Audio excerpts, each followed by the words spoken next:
Contents: Jesus and interpretation, fear, deception, hate, love, and an epilogue. Chapter 1. Jesus and interpretation. To some, God and Jesus may appeal in a way other than to us. Some may come to faith in God and to love without a conscious attachment to Jesus. Both nature and good men beside Jesus may lead us to God. They who seek God with all their hearts must, however, someday on their way meet Jesus. So is that saying like you could be a great preacher, teacher of Jesus in the faith, but that's all you really are? You're not really devoted, committed to it.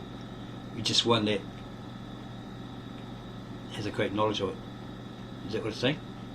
And then one day you're going to stand before Jesus and explain why you had all this wisdom, this knowledge, etc., but you didn't come to him as a believer, went off the faith, didn't accept him as the Lord and Saviour, just relied on your knowledge that he accumulated. Many and varied are the interpretations dealing with the teachings of the life of Jesus of Nazareth, but few of these interpretations deal with what the teachings and the life of Jesus have to say to those who stand at a moment in human history with their backs against the wall. To those who need profound succour and strength to enable them to live in the present with dignity and creativity, Christianity often has been sterile and of little avail. The conventional Christian word is muffled, confused and vague.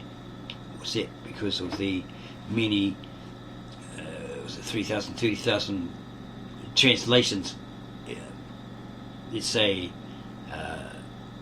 corrupt, contradictions, lots of errors, bits added and taken away, all this stuff. Is that the reason why? The conventional Christian word is muffled, confused and vague. Too often the price exacted by society for security and respectability is that the Christian movement in its formal expression must be on the side of the strong against the weak. This is a matter of tremendous significance, for it reveals to what extent a religion that was born of a people acquainted with persecution and suffering has become the cornerstone of a civilization and of nations whose very position in modern life has too often been secured by a ruthless use of power applied to weak and defenceless peoples. It is not a singular thing to hear a sermon that defines what should be the attitude of the Christian toward people who are less fortunate than himself. Again and again our missionary appeal is on the basis of the Christian responsibility to the needy, the ignorant and the so-called backward peoples of the earth. There is a certain grandeur and nobility in administering to another's needs out of one's fullness and plenty. But as we pre-warned in another video, yeah, it's good to a point, but then they start to use you and abuse you, think you're a sap, and take you for all you have, right? Eat you out of house and home, dry up your financial well, turn it into a arid desert, and then they're off into the sunset like Tonto and the Lone Ranger. So you've got to be wary. Even Christ said, be wary of those who use and abuse you, etc., etc. But pray for them, etc., etc. as well. One could be selfish, using his possessions, material or spiritual, for strictly private or personal ends. It is certainly to the glory of Christianity that it has been most insistent on the point of responsibility to others, whose only claim upon one is the height and depth of their need.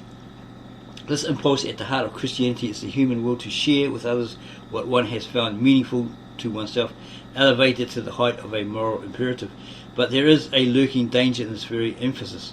Well, it's basically here it's talking about what you've learned from the scriptures, the commandments, the principles, the morals, etc. It is exceedingly difficult to hold oneself free from a certain contempt for those whose predicament makes moral appeal for defence and succour. It is a sin of pride and arrogance that has tended to vitiate the missionary impulse and to make of it an instrument of self-righteousness on the one hand and racial superiority on the other. That is one reason why, again and again, there is no basic relationship between the simple practice of brotherhood in the commonplace relations of life and the ethical pretensions of our faith. It has long been a matter of serious moment that for decades we have studied the various peoples of the world and those who live as our neighbours as objects of missionary endeavour and enterprise without being at all willing to treat them either as brothers or as human beings. The author then says this without rancour, because it is not an issue in which vicious human beings are involved, but it is one of the subtle perils of a religion which calls attention to the point of overemphasis, sometimes to one's obligation to administer to human need. And the author states he could count on the fingers of one hand the number of times that he has heard a sermon on the meaning of religion, of Christianity, to the man who stands with his back against the wall. It is urgent that his meaning be crystal clear within this book. The masses of men live with their backs constantly against the wall. They are the poor, the disinherited, the dispossessed. What does our religion say to them? The issue is not what it counsels them to do for others whose need may be greater, but what religion offers to meet their own needs. The search for an answer to this question is perhaps the most important religious quest of modern life. In the fall of 1935, he was serving as chairman of a delegation sent on a pilgrimage of friendship from the students of America to the students of India, Burma and Ceylon. It was at a meeting in Ceylon that the whole crucial issue was pointed up to him in a way that he could never forget. At this close-away talk before the Law College, University of Colombo, on civil disabilities under state rights in the United States, he was invited by the principal to have coffee. They drank their coffee in silence. After the service had been removed, he said to the author, "What are you doing over here? I know what the newspapers say about a pilgrimage of friendship and the rest, but that is not my question. What are you doing over here?" This is what I mean. This is what the author means. More than 300 years ago, your forefathers were taken... this is what the guy questioning him with a cup of coffee said. This is what I mean. More than 300 years ago, your forefathers were taken from the western coast of Africa as slaves. The people who dealt in the slave trade were Christians. One of your famous Christian hymn writers, Sir John Newton, made his money from the sale of slaves to the New World. Here's the man who wrote "How Sweet the Name of Jesus Sounds" and "Amazing Grace." There may be others, but these are the only ones he knew. The name of one of them, of the famous British slave vessels, was Jesus. The men who bought the slaves were Christians. Christian ministers, quoting the Christian Apostle Paul, gave the sanction of religion to the system of slavery. Some 70 years or more ago, you were freed by a man who was not a professing Christian, but was rather the spearhead of certain political, social and economic forces, the significance of which he himself did not understand. During all the period since then, you have lived in a Christian nation in which you are segregated, lynched and burned. Even in the church, this person understood there is segregation. One of his students who went to your country sent him a clipping telling him about a Christian church in which the regular Sunday worship was interrupted so that many could join a mob against one of your fellows. When he had been caught and done to death, they came back to resume their worship of their Christian God. This person states he's a Hindu. He did not understand. Here you are in my country, standing deep within the Christian faith and tradition, and he did not wish to seem rude to him. "But sir, I think you are a traitor to all the darker peoples of the earth.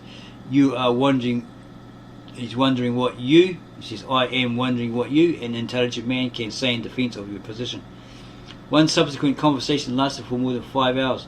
The clue to his own discussion with this probing, honest, sympathetic Hindu is found in his interpretation of the meaning of the religion of Jesus. It is a privilege, after so long a time, to set down what seems to the author to be an essentially creative and prognostic interpretation of Jesus as a religious subject rather than religious object. It is necessary to examine the religion of Jesus against the background of his own age and people, and to inquire into the content of his teaching with reference to the disinherited and the underprivileged, or the homeless, needy, poor, etc. We begin with the simple historical fact that Jesus was a Jew. The miracle of the Jewish people is almost as breathtaking as the miracle of Jesus. Is there something unique, some special increment of vitality in the womb of the people out of whose loins he came, that made of him a logical flowering of a long development of racial experience, ethical in quality and godlike in tone? Is it impossible for Jesus to be understood outside of the sense of community which Israel held with God? This does not take anything away from him, rather does it heighten the challenge of which his life presents. For such reflection reveals him as the product of the constant working of the creative mind of God upon the life, thought and character of a race of men. Here is one who was so conditioned and organized within himself that he became a perfect instrument for the embodiment of a set of ideals of such dramatic potency that they were capable of changing the calendar, rechanneling the thought of the world, and placing a new sense of the rhythm of life in a weary, nerve-snapped civilization. How different might have been the story of the last 2,000 years on this planet, grown old from suffering, if the link between Jesus and Israel had never been severed. What might have happened if Jesus, so perfect a flower from the brooding spirit of God in the soul of Israel, had been permitted to remain where his roots would have been fed by the distilled elements accumulated from Israel's wrestling with God? The thought is staggering. The Christian church has tended to overlook its Judaic origins, but the fact is that Jesus of Nazareth was a Jew of Palestine when he went about his father's business, announcing the acceptable year of the Lord. Of course, it may be argued that the fact that Jesus was a Jew is merely coincidental, that God could have expressed himself as easily and effectively in a Roman. True, but the fact is he did not, and it is with that fact that we must deal. The second important fact for our consideration is that Jesus was a poor Jew. There is recorded in Luke the account of the dedication of Jesus at the temple. And when the days of her purification according to the law of Moses were accomplished, they brought him to the Lord. As it is written in the law of the Lord, every male that openeth the womb shall be called holy to the Lord. And to offer a sacrifice according to that which is said in the law of the Lord, a pair of turtle doves or 2 young pigeons. When we examine the regulation in Leviticus, an interesting fact is revealed. And when the days of her purifying are fulfilled, for a son she shall bring a lamb of the first year for a burnt offering, and a young pigeon, a turtle dove, for a sin offering. And if she be not able to bring a lamb, then she shall bring 2 turtles or 2 young pigeons, the one for a burnt offering and the other for a sin offering. It is clear from the text that the mother of Jesus was one whose means were not sufficient for a lamb, and who was compelled therefore to use doves or young pigeons. So she wasn't rich. The economic predicament with which he was identified in birth placed him initially with the great mass of men on the earth. The masses of the people are poor. If we dare take the position that in Jesus there was at work some radical destiny, it would be safe to say that in his poverty he was more truly son of man than he would have been if the incident of family or birth had made him a rich son of Israel. It is not a point to be laboured, for again and again men have transcended circumstance of birth and training, but it is an observation not without merit. The third fact is that Jesus was a member of a minority group in the middle or the midst of a larger, dominant and controlling group. In 63 BC, Palestine fell into the hands of the Romans. After this date, the gruesome details of loss of status were etched, line by line, in the sensitive soul of Israel, dramatized over by an increasing desecration of the Holy Land. To be sure, there was Herod, an Israelite, who was actually a Palestinian Arab, who ruled from 37 to 4 BC, but in some ways he was completely apostate. Taxes of all kinds increased, and out of these funds extracted from the vitals of the people, temples in honour of Emperor Augustus were built within the boundaries of the holy soil. It was a sad and desolate time for the people, because the Romans were like taking so much, and they're taking more, and the people just couldn't survive. They're just taking too much as a tax, right? In Galilee, a certain revolutionary whose name was Judas laid siege to the armory at Sepphoris, and with weapons taken there tried to re-establish the political glory of Israel. How terrible a moment. The whole city of Sepphoris was regarded as a hostage, and Roman soldiers, aided by the warriors of King Aretas of Arabia, reduced the place to be whited ash. In time, the city was rebuilt, and perhaps Jesus was one of the carpenters employed from Nazareth, which was a neighbouring village. So they burned everything to the ground, right? It is utterly fantastic to assume that Jesus grew to manhood untouched by the surging currents of the common life that made up the climate of Palestine. Not only must he have been aware of them, that he was affected by them, is a most natural observation. A word of caution is urgent at this point. To place Jesus against the background of his time is by no means sufficient to explain him. Who can explain a spiritual genius, or any kind of genius for that matter? The historical setting in which Jesus grew up, the psychological mood and temper of the age and of the house of Israel, the economic and social predicament of Jesus' family, all these are important. But they in themselves are unable to tell us precisely the things that we most want to know. Why does he differ from many others in the same setting? Any explanation of Jesus in terms of psychology, politics, economics, religion, or the like must inevitably explain his contemporaries as well, those who came before him. It may tell why Jesus was a particular kind of Jew, but not why some other Jews were not Jesus.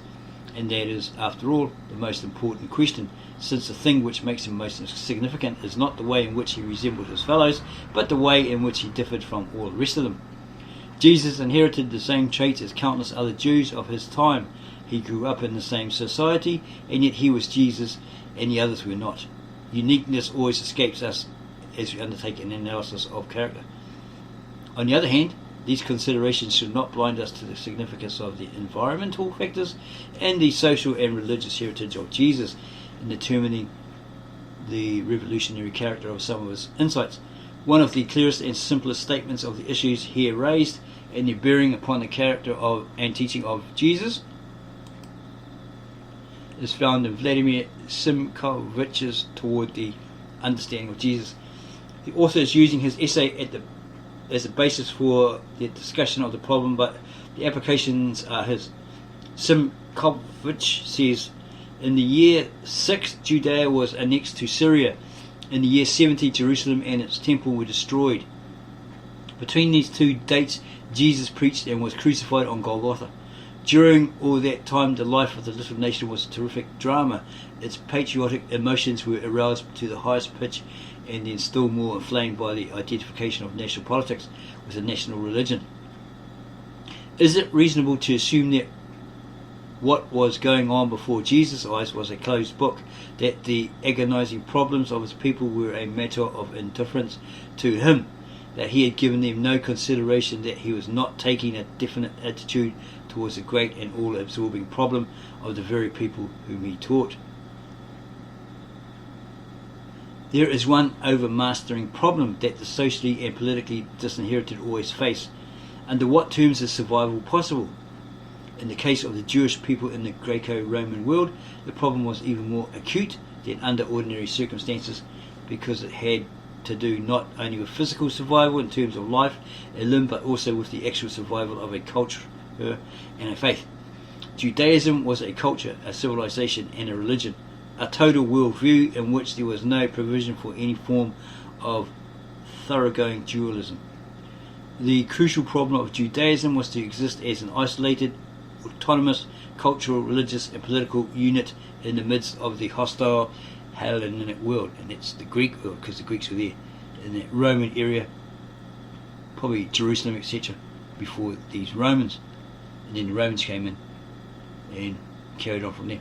If there had been sharp lines distinguishing the culture from the religion, or the religion from political autonomy, a compromise could have been worked out.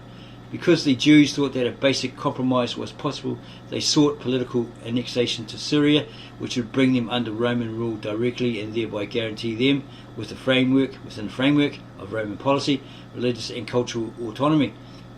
They could do their practices under them without problems.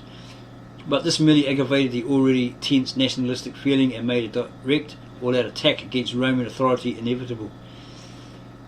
In the midst of the psychological climate, Jesus began his teaching and his ministry. His words were directed to the house of Israel, a minority within the Greco-Roman world, smarting under the loss of status, freedom and autonomy, haunted by the dream of the restoration of a lost glory and a former greatness, the restoration of Israel to them, under their control, etc., etc. His message focused on the urgency of a radical change in the inner attitude of the people. He recognized fully that out of the heart are the issues of life, and that no external force, however great and overwhelming can at long last destroy a people if it does not first win the victory of the spirit against him. To revile because one has been reviled, this is the real evil, because it is the evil of the soul itself. Jesus saw this with almighty clarity. Again and again he came back to the inner life of the individual. With increasing insight and startling accuracy, he placed his finger on the inward centre as a crucial arena where the issues would determine the destiny of his people. And when this author was in a seminary as a student, he attended one of the great quadrennial conventions of the student volunteer movement. One afternoon, some 700 of us had a special group meeting at which a Korean girl was asked to talk to us about her impression of American education. It was an occasion to be remembered. The Korean student was very personable and somewhat diminutive. She came to the edge of the platform and, with what seemed to be obvious emotional strain, she said, "You have asked me to talk with you about my impression of American education. But there is only one thing that a Korean has any right to talk about, and that is freedom from Japan." For about 20 minutes she made an impassioned plea for the freedom of her people, ending her speech with this sentence: "If you see a little American boy and you ask him what he wants, he says, 'I want a penny to put in my bank or to buy a whistle or a piece of candy.' But if you see a little Korean boy and you ask him what he wants, he says, 'I want freedom from Japan.'" It was this kind of atmosphere that characterized the life of the Jewish community when Jesus was a youth in Palestine. The urgent question was, what must be the attitude toward Rome? Was any attitude possible that would be morally tolerable and at the same time preserve a basic self-esteem, without which life could not possibly have any meaning? The question was not academic. It was the most crucial of questions. In essence, Rome was the enemy. Rome symbolized total frustration. Rome was the great barrier to peace of mind. And Rome was everywhere. No Jewish person of the period could deal with the question of his practical life, his vocation, his place in society, until first he had settled deep within himself this critical issue. This is the position of the disinherited in every age. What must be the attitude toward the rulers, the controllers of political, social and economic life? This is the question of the Negro in American life. Until he has faced and settled that question, he cannot inform his environment with reference to his own life, whatever it may be his preparation or his pretensions. In the main, there were two alternatives faced by the Jewish minority of which Jesus was a part. Simply stated, they were to resist or not to resist, but each of these alternatives has within it secondary alternatives. Under the general plan of non-resistance, one may take the position of imitation. The aim of such an attitude is to assimilate the culture and the social behaviour pattern of the dominant group. It is the profound capitulation to the powerful, because it means the yielding of oneself to that which, deep within, one recognises as being unworthy. It makes for a strategic loss of self-respect. The aim is to reduce all outer or external signs of differences to zero, so that there shall be no ostensible cause for active violence or opposition. Under some circumstances, it may involve a repudiation of one's heritage, one's customs, one's faith. Accurate imitation until the facade of complete assimilation is securely placed and the antagonism of difference dissolved. Such is the function of the secondary alternative within the broader alternative of non-resistance. Herod was an excellent example of this solution. To some extent, this was also the attitude of the Sadducees.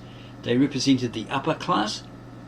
From their number came the high priest, and most of the economic security derived from contemporary worship in the temple was their monopoly. They did not represent the masses of the people. Any disturbance of the established order meant upsetting their position, or their power structure probably. They loved Israel, but they seem to have loved security more. They made their public peace with Rome and went on about the business of living.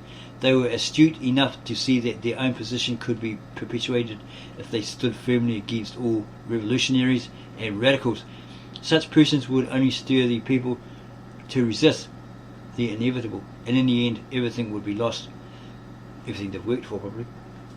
Their tragedy was in the fact that they idealized the position of the Roman in the world and suffered the moral fate of the Romans by becoming like them. They saw only two roads open before them: become like the Romans or be destroyed by the Romans. They chose the former. The other alternative is the non-resistance pattern. The other alternative in the non-resistance pattern is to reduce contact with the enemy. To a minimum. It is the attitude of cultural isolation in the midst of a rejected culture.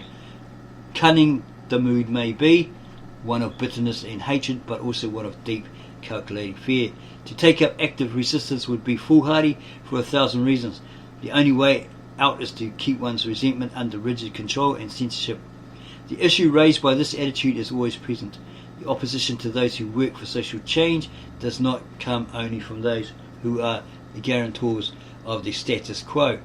Again and again it has been demonstrated that the lines are held by those who hold on security.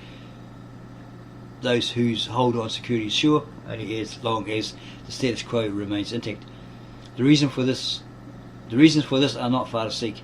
If a man is convinced that he is safe only as long as he uses his power to give others a sense of insecurity, then the measure of their security is in his hands.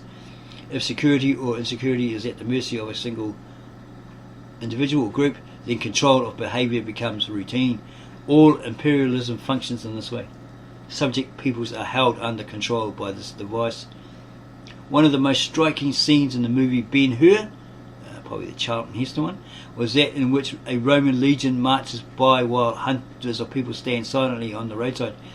As the last soldier passes, a very dignified, self-possessed Jewish gentleman with folded arms and eyes smouldering with the utmost contempt, without the slightest shift of his facial muscles, spits at the heels of the receding legionary, a consummate touch.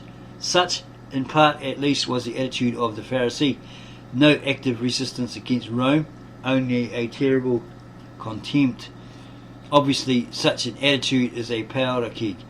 One nameless incident may cause to burst into flame the whole gamut of smouldering passion, leaving nothing in its wake but charred corpses, mute reminders of the tragedy of life.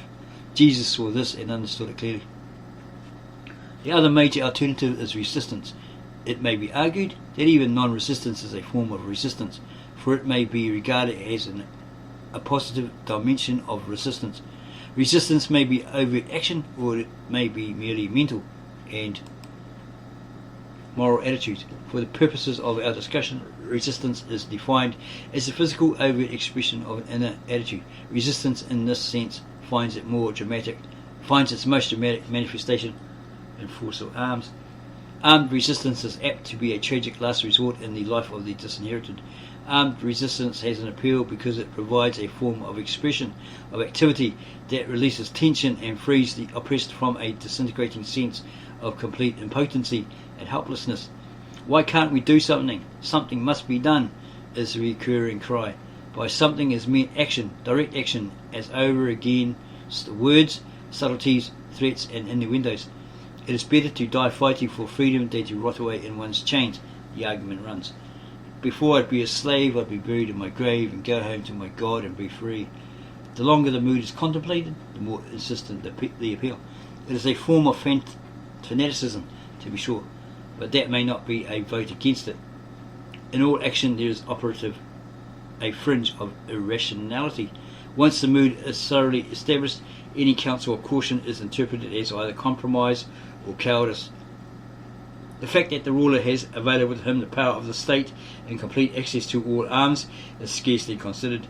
Out of the deeps of the heart there swells a greater and awful assurance that because the cause is just, it cannot fail.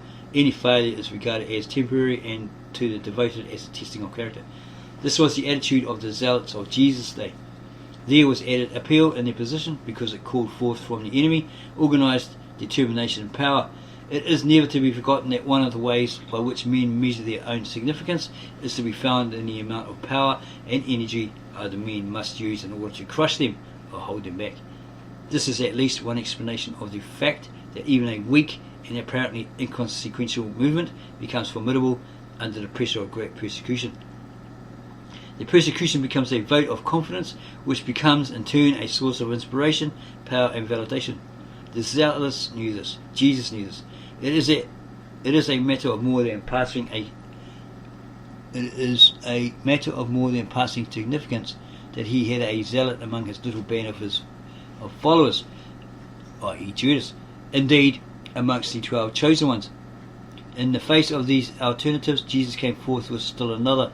On this point, Simkovich makes a profound contribution to the understanding of the psychology of Jesus.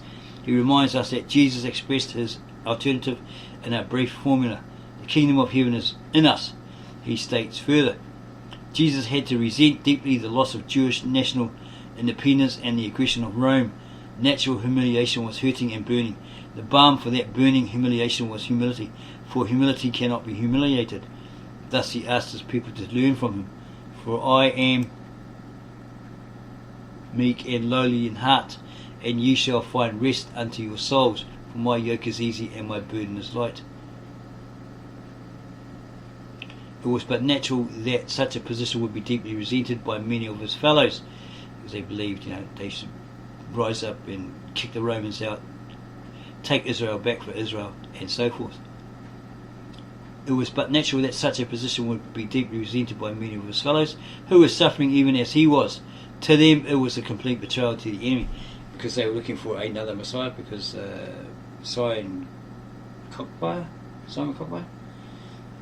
that Messiah who came, radical, revolutionary, he ended up being caught in a valley and killed and beheaded by the Romans. And the people were looking for another Messiah to lead them against Rome and restore Israel to the people. And there's much more information here. The basic fact is that Christianity, as it was born in the mind of this Jewish teacher, i.e. Jesus, and thinker, appears as a technique of survival for the oppressed. That it became, through the intervening years, a religion of the powerful and the dominant, used sometimes as an instrument of oppression, must not tempt us into believing that it was thus in the mind and life of Jesus. In him was life, and the life was the light of men. Wherever his spirit appears, the oppressed gather fresh courage, for he announced the good news that fear, hypocrisy and hatred, the three hounds of hell that track the trail of the disinherited, need have no dominion over them, or power over them, authority over them. And this writer states here, he belongs to a generation that finds very little that is meaningful or intelligent in the teaching of the church concerning Jesus Christ.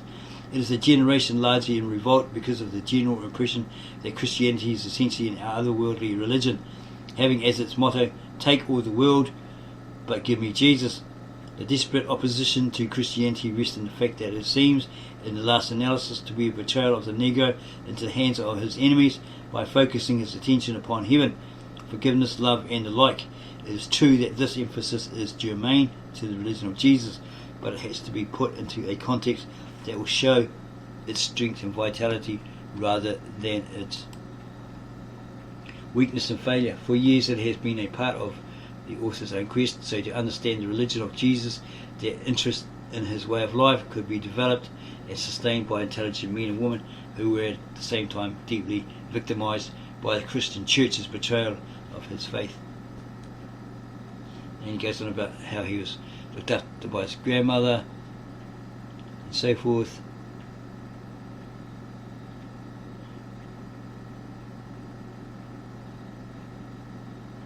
When he was older and was halfway through college, he chanced to be spending a few days at home near the end of summer vacation. With a feeling of great temerity, he asked his grandmother one day why it was that she would not let him read any of the Pauline letters. What she told him, the author, was that it was something he should never forget. During the days of slavery, she said, the master's minister would occasionally hold services for the slaves. Old man McGee was so mean that he would not let a Negro minister preach to his slaves. Always the white minister used as his text something from Paul. At least 3 or 4 times a year he used as a text, slaves, be obedient to them that are your masters, as unto Christ. Then he would go on to show how it was God's will that we were slaves, and how if we were good and happy slaves, God would bless us. He promised his Maker that if he ever learned to read and if freedom ever came, he would not read that part of the Bible. Since that fateful day on the front porch of Florida, the author had been working on problems. her words presented. A part of the fruits of that search throw an important light upon the issues with which the author is dealing with. It cannot be denied that too often the weight of the Christian movement has been on the side of the strong and the powerful and against the weak and oppressed. This despite the gospel. A part of the responsibility seems to the author to rest upon a peculiar twist in the psychology of Paul, whose wide and universal concern certainly included all men, bond or slave and free. Bound and slave and free. Let us examine the facets. Let us examine the facts. The Apostle Paul was a Jew.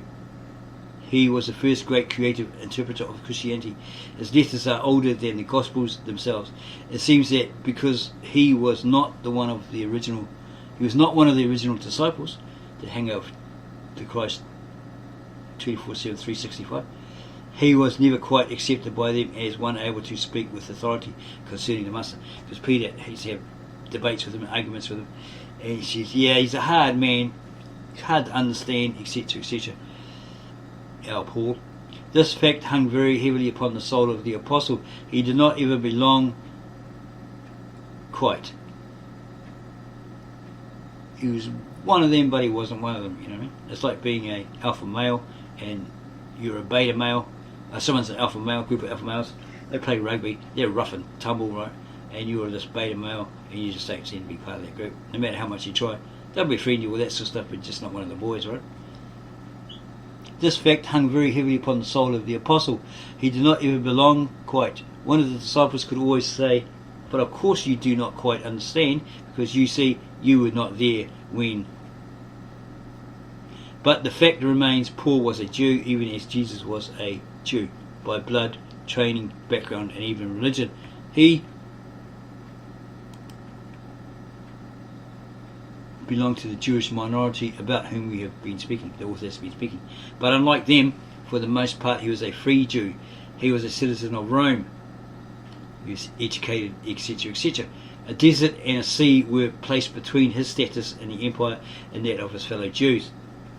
A very searching dilemma was created by this fact. On the one hand, he belonged to the privileged class, because he was in the Roman courts, etc., as a Pharisee, etc., had education and so forth, where they were just Galilean fishermen who had this trade. They had their boats and nets, and they caught fish, fed themselves, their families and their people of that particular village, and that was it. They had no need for an education. They were too busy trying to catch fish and feed the peoples.